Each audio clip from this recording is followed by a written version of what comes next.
Good morning. నేను మీ కావ్య. చెప్పు తెగుతది. Seethakka serious warning. రేషన్ షాపులలో 3 నెలల రేషన్ ఇస్తా అన్న కేంద్రం నుంచి, రాష్ట్రం నుంచి ఏదో సంథింగ్ జరిగి మొత్తానికైతే రేషన్ అయితే కట్ అయిన పరిస్థితి. సో, ఇట్లాంటి వార్తలన్నీ కూడా పేపర్‌లో ఉన్నాయి. ముందుగా మన తెలంగాణ తోటి స్టార్ట్ చేద్దాం. నేడు ఇంటర్ ఫలితాలు ఉదయం 11 గంటలకు కేకే చేతుల మీదుగా విడుదల చేయబోతున్నారు. రేపు దోస్తు నోటిఫికేషన్ అట. సో, ఇంటర్ ఫలితాలకు ఈసారి ఏందంటే వాట్సాప్ నంబర్ ఒకటి పెట్టిర్రు. వాట్సాప్ నంబర్‌లో పిల్లలు గనుక వాళ్ళ హాల్ టికెట్ నంబర్ కొడితే సో రిజల్ట్స్ వాట్సాప్‌కే వచ్చేటట్టు ఈసారి ఒక కొత్త విధానాన్ని రాష్ట్ర ప్రభుత్వం అమలు చేస్తుందన్నమాట. త్వరలోనే బీసీలకు సబ్ ప్లాన్. బీసీల రిజర్వేషన్ ఏమో సార్ కామారెడ్డి డిక్లరేషన్ చేసిండు. ఇప్పుడు బట్టన్ననేమో సబ్ ప్లాన్ అంటుండు. మరి ఏడు వరకు ఆ సబ్ ప్లాన్ చేస్తారనేది చూడాలి. చంద్రుడిని చుట్టేసి వచ్చిన ఆహ్, ఆహ్, వ్యోమగాములు. సో, దానికి సంబంధించిన ఒక వార్తను రాసిండ్రు. పసిఫిక్ సముద్రంలో సురక్షితంగా దిగిన ఒరైన్ క్యాప్సూల్ నలుగురు వ్యోమగాములకి సురక్షితంగా ఉన్నారట.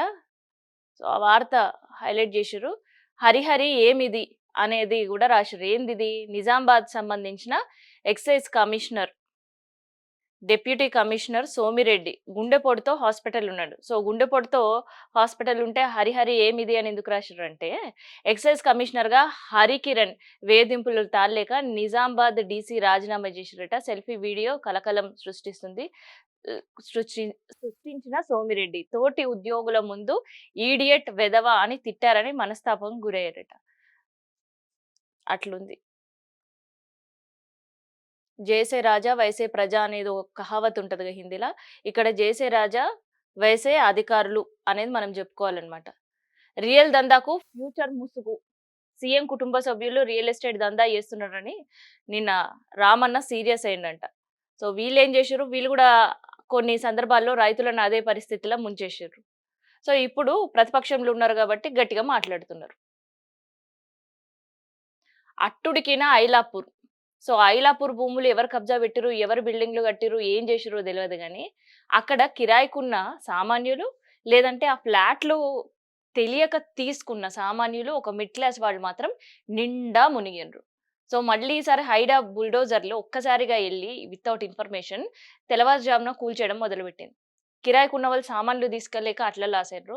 ఫ్లాట్‌లు కొన్నవాళ్ళు సో, ఈఎంఐలు కట్టలేక ఇట్లా లాస్ అయ్యారు. సో, ఐలాపూర్‌ల నిన్న రోజంతా గూడా అమీన్‌పూర్‌లో ఒక విధ్వంసం. కానీ ఐలాపూర్ సేవ్ జేయండి అంటూ గతంలో ఆ ల్యాండ్ ఏదైతే లిటిగేషన్‌లో ఉందో సేవ్ ఐలాపూర్‌లో అంటూ ఇంకోవైపు నినాదాలు. కార్‌లో జోరు సాగేనా 20వ తారీఖున జగిత్యాల్లో ఒక భారీ బహిరంగ సభ. మళ్ళా ఫార్మ్ హౌస్ నుంచి కేసీఆర్ సార్ బయటికి రాబోతున్నాడు. సో, ఈ సభకి 1,00,000 మంది ప్రజలు ఉండాలి అని ఒక అంచనా వేస్తున్నారు. సో, ప్రజల్ని ఎట్లా సమీకరించాలి అనేది గూడా ఒక ఆలోచన జేస్తున్నారు. సో, మరి దానికి సంబంధించి కారైతే ఎక్కి కూర్చుండ్రు జీవన్ రెడ్డి సార్. మరి అందులో ప్రయాణం ఎట్లా సాగుతదనేది జూడాలి. రేషన్ పరేషాన్. 3 నెలల కోటా కోసం బారులు తీరిన ప్రజలంట. యంత్రంలో సాంకేతిక సమస్యలు, లబ్ధిదారులకు ఇబ్బందులు తప్పుతలేవు. ఒక్కొక్కరికి 3 సార్లు బయోమెట్రిక్ సర్వర్‌లపై ఒత్తిడి. సర్వర్‌ల పైనేమో ఒక దగ్గర ఒత్తిడి. ఇంకో పక్క ఏం చేస్తుర్రంటే రేషన్ షాప్ వాళ్ళు ఇగ తిరిగిన ఒక మనిషి 3 సార్లు తిరుగుతారు, నాలుగోసారి తిరుగుతారు. ఐదోసారి తిరిగే పరిస్థితి ఉండదు కదా! ఐదోసారి కోటా బియ్యం అమ్ముకునే సిట్యుయేషన్ కనిపిస్తుంది. సో, అట్లా కూడా సివిల్ సప్లై అధికారులు బియ్యం పట్టుకుంటున్నారు. కేంద్రమేమో 3 నెలల బియ్యం ఇచ్చేసేయండి, ఎండలు ముదురుతున్నాయి, యుద్ధ పరిస్థితుల వల్ల ఇబ్బంది ఉండొద్దు భోజనానికి. అందుకని ఒకటేసారి 3 నెలల బియ్యం మీరు పంపిణీ చేయండి అని రాష్ట్రాలకి ఆదేశాలు జారీ చేసినా, రాష్ట్రంలో ఉండే బియ్యం అమ్ముకుండే పందికొక్కులతోటి సామాన్యులకి అండ్ ఎవరైతే రేషన్ కార్డ్ హోల్డర్స్ ఉంటారు కదా! వాళ్ళకి బియ్యం అందని పరిస్థితి. నిజంగానే కొన్ని చోట్ల సర్వర్‌లు ఇబ్బంది. ఇంకొన్ని చోట్ల బయోమెట్రిక్ పెట్టే దగ్గర మెషిన్స్ తోటి ఇబ్బంది పడుతున్నారు. కానీ ఇంకొన్ని చోట్ల మాత్రం ఇది ఇబ్బందులు ఉన్నాయని క్రియేట్ చేసి ఒక 10 మంది లైన్‌లో నించున్నారనుకో, ఒక ముగ్గురికిచ్చి అయిపోయిన బియ్యం మళ్ళా సారి వచ్చినప్పుడు నేను మళ్ళీ చెప్తా అని చెప్తున్నారు. సో, ఆ బియ్యం వచ్చుడు లేదు, వీళ్ళు పంచుడు లేదు. సో, అట్లా తయారైందనమాట.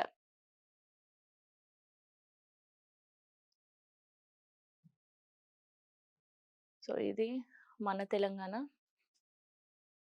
దిశ చూద్దాం.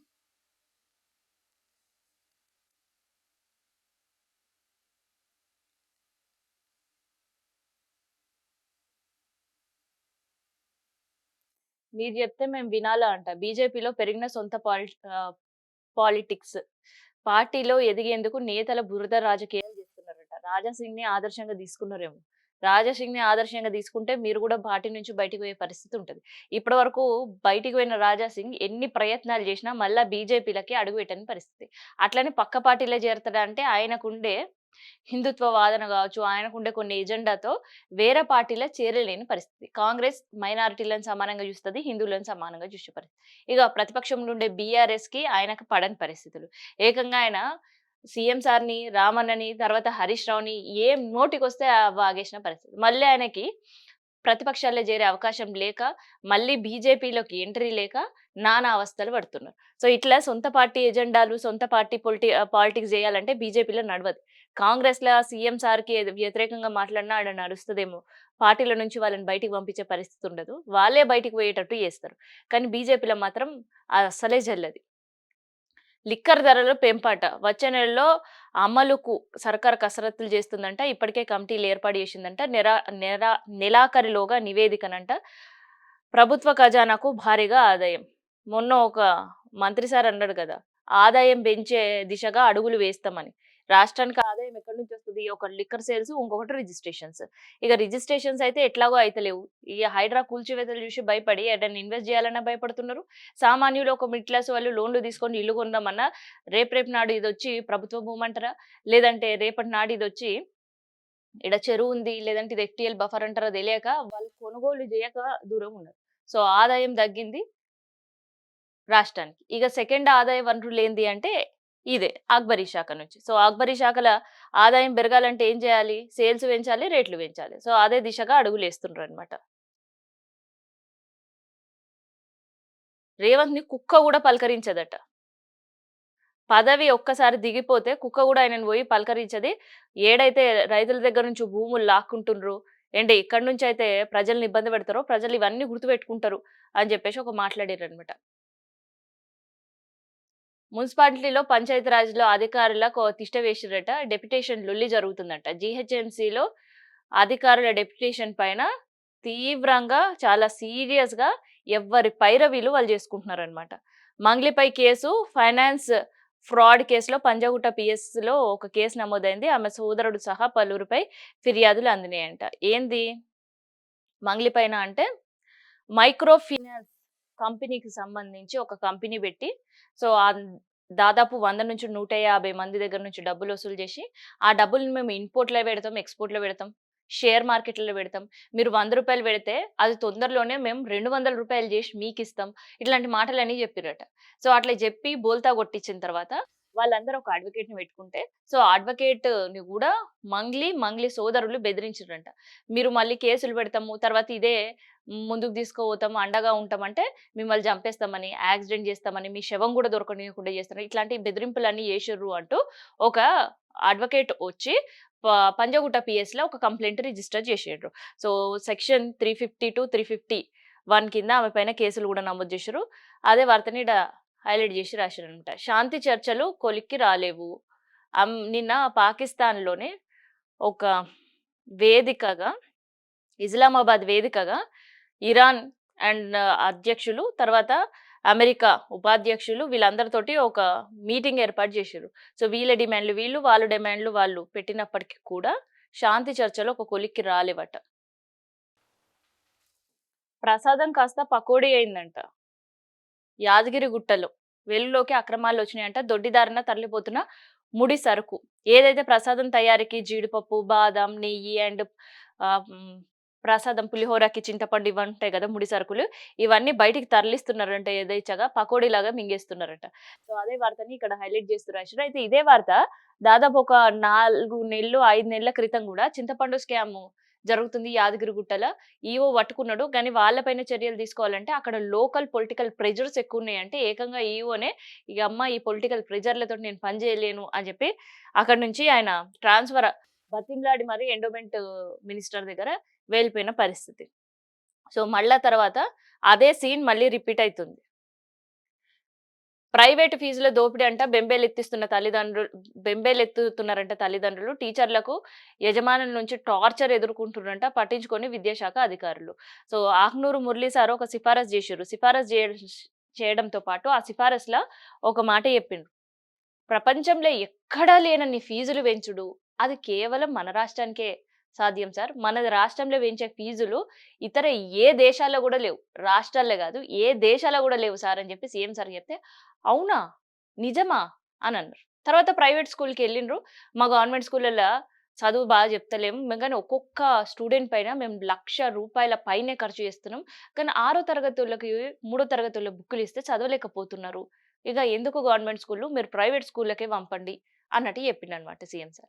ఇంకెందుకు సీఎం సార్ ఆ మాట జెప్పుడే ఆలస్యం. ఇగ కొంతమంది గవర్నమెంట్ స్కూల్‌లో అట్లా ఇట్లా చదివిపిచ్చే పిల్లల్ని కష్టపడి కాయకష్టం జేసి, అప్పులు జేసి మరి ప్రైవేట్ స్కూల్‌లలో దోలే ఆలోచనొస్తుంది. సో, అందుకని ఒక పక్కనేమో గవర్నమెంట్ స్కూల్ అటెండెన్స్ తగ్గుతుంది. ప్రైవేట్ స్కూల్‌లల్ల విపరీతంగా ఫీజులు దానికి మించి పెరిగే పరిస్థితి కనిపిస్తుంది. సో, ఇట్లాంటి సిట్యుయేషన్స్ ఉన్నాయన్నమాట. సో, ఈసారి గూడా ఆకునూరు మురళి సార్ సిఫారసుగానే ఉంది గానీ, దానిపైన ఒక చర్యలు లేదు, ఒక కమిటీ లేదు. గత బీఆర్ఎస్ ఏం జేసింది, ఒక కమిటీ ఏసింది, తూతూ మంత్రంగా చేతులు దులుపుకున్న పరిస్థితి. సో, గత 10 సంవత్సరాలుగా ఈ స్కూల్ ఫీజులు పెంచుతున్నారు. వీళ్ళు మేము పెట్టిన నిబంధనలకు విరుద్ధంగా వ్యవహరిస్తున్నారు అని ఒక్క స్కూల్ల పైన గూడా చర్యలు తీసుకున్న దాఖనాలు లేవు. వాళ్ళ లైసెన్స్‌లు రద్దు చేసిన దాఖలాలు లేవు. సేమ్ సీన్ ఇప్పుడు గూడా రిపీట్ అయితుంది. 2028 నుంచి అంట ఓన్లీ ఈవీ వెహికల్స్ అంట. ఏడ? ఢిల్లీల. సో, దానికి సంబంధించిన ఒక చట్టం గూడా తీసుకురాబోతుంది. అయితే డ్రాఫ్ట్ బిల్లు విడుదల చేసిన ఢిల్లీ ప్రభుత్వం ఈవీ ఉంటేనే రోడ్ టాక్స్ రిజిస్ట్రేషన్ ఫీజు రద్దు చేస్తారట. రూ. 1,00,000 వరకు కూడా వాళ్ళకి ఇన్స్యూరెన్స్ సైతం ఇయ్యడానికి సిద్ధమైతుంది. ఆ రేంజ్‌లో ఢిల్లీలో మళ్ళీ పొల్యూషన్ ఉంది. తప్పుదోవ ఇక చెల్లదు. ఇన్స్యూరెన్స్ కంపెనీలకు డార్క్ పోర్టల్ తొలగించాలి అని చెప్పేసి ఒక నిర్ణయం తీసుకోబోతుంది. మిస్‌గైడ్ చేసే యూజర్‌లను ఇంటర్‌ఫేస్ మార్పు తప్పనిసరి బీమా సంస్థలకు ఐఆర్‌డీఏఐ ఆదేశాలు జారీ చేసింది.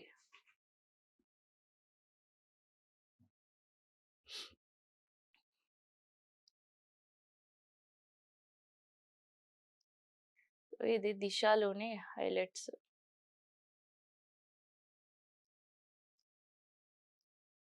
వెలుగు పేపర్ చూద్దాం.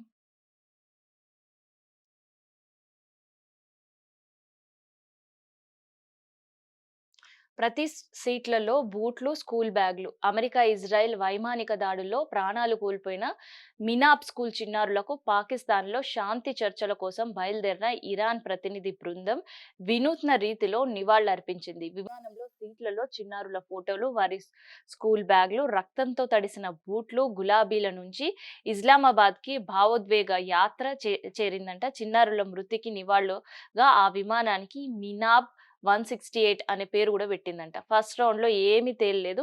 సో, అసలు వీళ్ళు పెట్టుకున్న డిమాండ్స్ ఏంది? ఎన్ని గంటలు సాగిందంటే ఫస్ట్ రౌండ్‌లో 2 గంటల పాటు చర్చలు, ఒప్పందాలపై ఆహ్, మాట్లాడుకున్న పరిస్థితి. నేడు మరో రౌండ్ చర్చలు జరిగే అవకాశం ఉంటదట. షరతులపై పట్టు వీడిన ఇరు దేశాలు. 5 గంటలు ఆలస్యంగా మీటింగ్ ప్రారంభమైందంట. అంతకుముందు ఇరు బృందాలతో పాక్ ప్రధాని షరీఫ్ వేరెక్ సమావేశమయ్యారు. చర్చలు విఫలమైతే పరిస్థితి మరోలా ఉంటుందని ట్రంప్ హెచ్చరించిండు. సో, ట్రంప్ చేయాల్సిందేందంటే నోరు మూసుకొని కూసోవాల్సిందే ట్రంప్ చేయాల్సిన పరిస్థితి. ఎందుకంటే అటు యుద్ధం చాత కాదు, ఇటు శాంతి చర్చలు కూడా చాత కావు. ట్రంప్‌కొచ్చేదేంది అంటే వాగడం ఒక్కటే. సో, ఆయన మాట్లాడే మాటలకి ఒకప్పుడు చాలా విలువుండేది. కానీ ఇప్పుడు విలువ లేని పరిస్థితికి ట్రంప్ దిగజారిండు. సో, ఈ దాదాపు నెల 15 రోజుల ఈ యుద్ధంలో 2 దేశాలు సాధించిందేంది? ఇరాన్ పైన పట్టు సాధించలేదు. పైపెచ్చు 7,000 మంది ప్రాణాలు కోల్పోయిండ్రు. 7,000 బిలియన్‌కు పైగా ఆర్థికంగా నష్టం. పక్కనుండే వెనిజులాను చూస్తే రేపు నాడు ఇజ్రాయెలో, అమెరికానో అదే పరిస్థితి వస్తే ఏంటిదని అక్కడ ప్రజలు ఇబ్బందులు పడుతున్నారు. టెన్షన్ పడే పరిస్థితి. వెనిజులాలో ఆర్థిక సంక్షోభం ఎదుర్కొని ఒక బ్రెడ్ ప్యాకెట్ కొనాలంటే రూ. 180.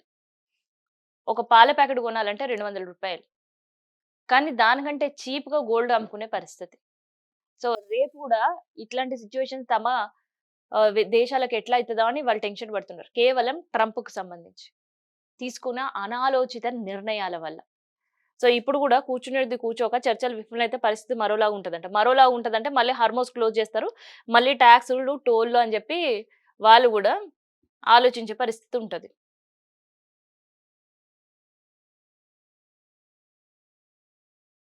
ఎక్సైజ్ కమిషనర్‌పై చర్యలు తీసుకోవాలట. ఇందాక మనం చదివినాం గదా! అదే పరిస్థితనమాట. కేంద్రం, రాష్ట్రాల మధ్య దొడ్డు బియ్యం పంచాయతీ జరుగుతుంది. ఈ యాసంగిలో 1,40,00,000 టన్నుల ధాన్యం వస్తుందని అంచనా వేస్తున్నంటే ఇందులో 85,00,000 టన్నుల దొడ్డొడ్లు కానీ రా రైస్ కావాలంటున్న ఎఫ్‌సీఐ. 40,00,000 టన్నుల బాయిల్డ్ రైస్‌ను అనుమతించాలంటూ రాష్ట్ర సర్కారు. 2 సీజన్లతో కలిపి 20,00,000 టన్నులు బాయిల్డ్ రైస్‌కి కేంద్రం ఓకే ఇప్పింది. రాష్ట్రంలో రేషన్ కింద ఇప్పటికే సన్న బియ్యం పంపిణీ చేస్తుర్రు. దీంతో దొడ్డోడ్లను ఏం చేయాలో అర్థం కాని పరిస్థితిలో సివిల్ సప్లై శాఖ ఉంది. తీవ్ర ఆందోళన నడుమ దొడ్డు ఓడ్ల కొనుగోలు జరుగుతుంది. సో, మొత్తానికైతే దొడ్డోడ్లు, సన్నబియ్యం పంచాయతీ కేంద్రానికి, రాష్ట్రానికి మధ్య చిచ్చు రేపుతుంది. మరి రానున్న రోజుల్లో ఏమైతదో తెలవది.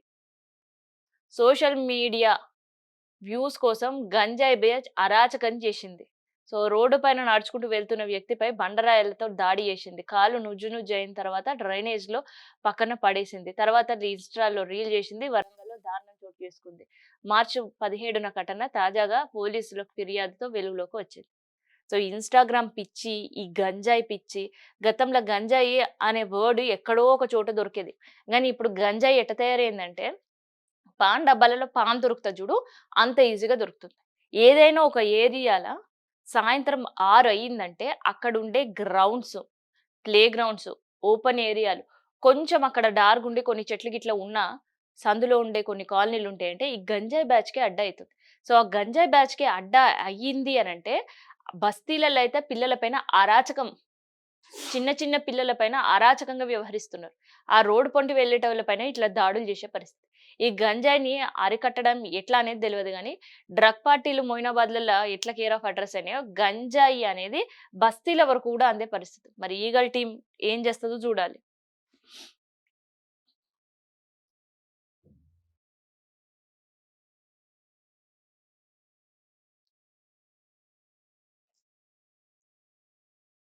అడ్డగోలు ఆరోపణలు చేస్తే చెప్పు తెగుతదంట. బీఆర్ఎస్ సోషల్ మీడియా ప్రతినిధులపై సీతక్క ఆగ్రహం.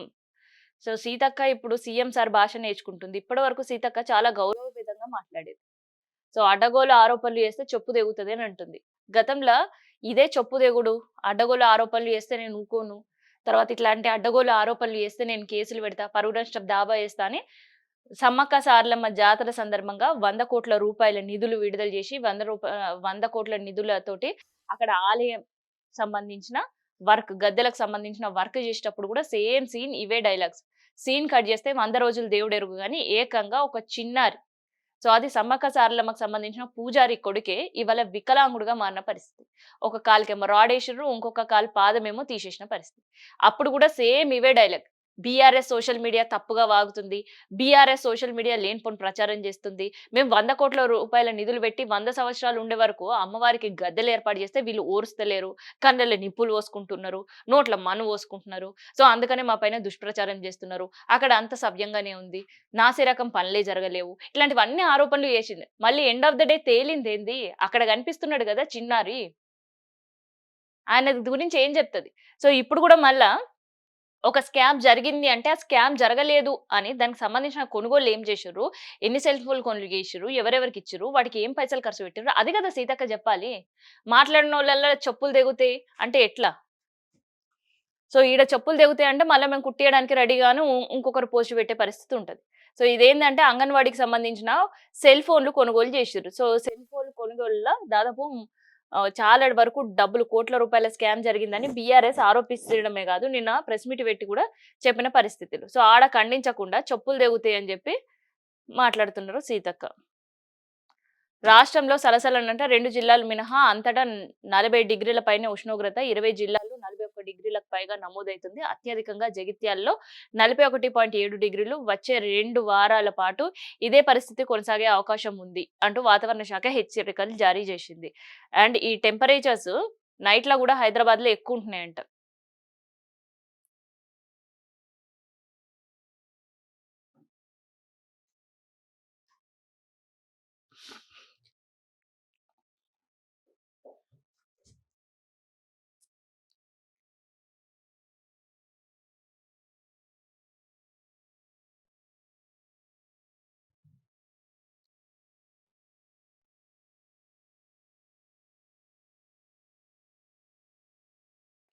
జీవన్ రెడ్డి ఆత్మను చంపుకొని కేసీఆర్‌ని కౌగలించుకున్నాడట. బీఆర్ఎస్‌లో చేరాలనుకోవడం ఆత్మాభిమానాన్ని చంపుకోవడమే. విప్ శ్రీనివాస్. ఏందిది? నిజంగా ఆయన ఆత్మాభిమానం చంపుకోవడం, ఆత్మను చంపుకోవడం ఎప్పుడు చేసిండు అంటే, కాంగ్రెస్‌లో చేరికలు జరిగినప్పుడు చేసిండు. సో, చాలా సార్లు నా ఆత్మను చంపుకొని నేను ఈడ ఉండలేకపోతున్నా, ఆత్మగౌరవం దెబ్బతింటుంది అన్నప్పుడు మాట్లాడలేడు గానీ, ఇప్పుడు మాట్లాడుతుండు అన్న. ఎందుకు మాట్లాడిండో ఏమో!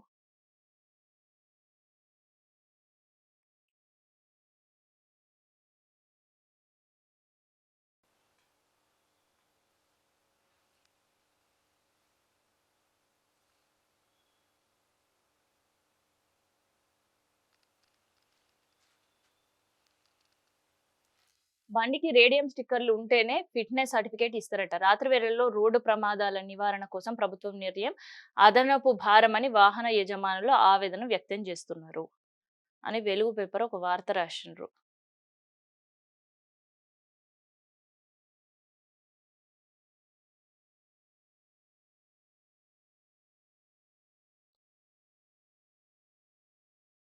నిన్న సంగారెడ్డి జిల్లా ఆయలాపూర్ గ్రామంలో అడ్వకేట్ ముఖీం సంబంధించిన ఒక ఫార్మ్ హౌస్‌ని కూల్చివేసిండ్రంట హైడ్రా అధికారులు.